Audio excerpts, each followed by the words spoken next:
Okay, now that the millennial soundbites, let me find this. They're toward the end. That's right.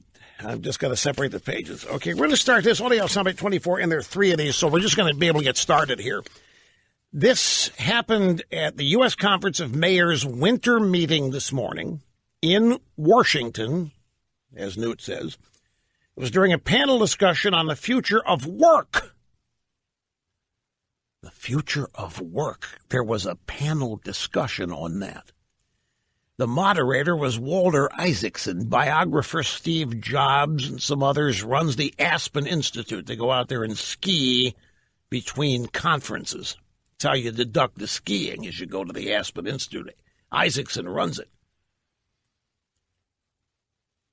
CEO Adam Newman, which is he has a place called WeWork, a communal workplace manufacturer, was being asked about his company. Walter Isaacson said, I just heard it described as sort of a co-working space, but to me, WeWork is a little bit more than that. And what is it? I'm an Israeli immigrant, came from Israel, and I grew up in a kibbutz. It's a little bit of a commune, and it's where everybody works towards one cause, everyone makes the same amount of money, and everybody shares services.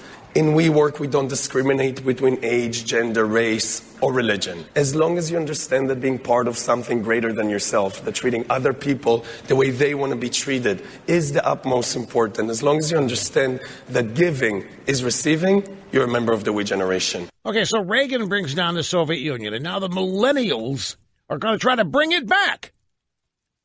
They're trying to revive communism here. That's what this was. Commune? He admitted it's a commune, like a kibbutz. Everybody works toward one cause. Everybody makes the same. Everybody shares services. No differences. We don't discriminate age, gender, race, or religion. You watch, they will. You let one conservative end up in this place, and it'll be it won't be pretty.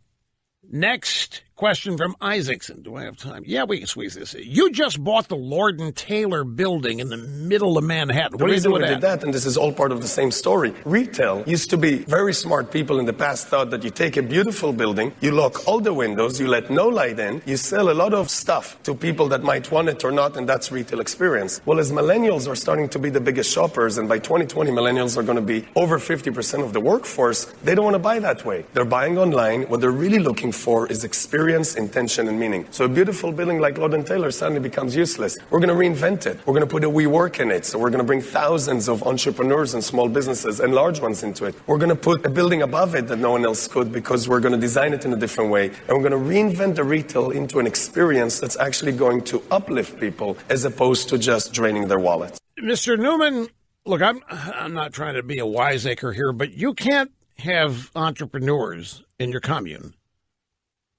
That not possible. You can't have entrepreneurs. You can't have self-starters. You can't have people that are going to do something different. You can't have people that want to be better, different, smarter. You can't do it. They all got to be the same, Mr. Newman. Entrepreneurs are only going to mess up your plan. Yeah, grab soundbite number 26. One more. This is Adam Newman, company WeWork, a communal workplace manufacturer, being interviewed by Walter Isaacson.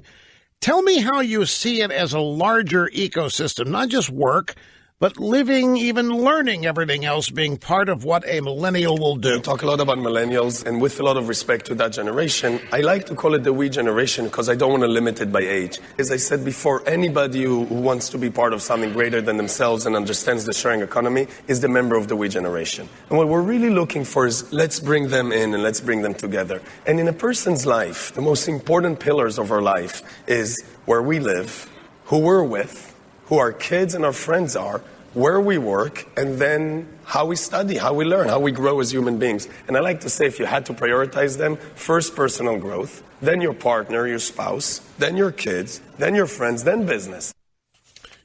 Yeah, right. That's going to change too. I mean, all the rest of that stuff's academic if you don't have a means of support. But anyway, this is illustrative here of some of the peer pressure that millennials are facing to be no different, to share everything, that nobody is any different from it, including talent and capability and ambition. And just another challenge we face here, folks.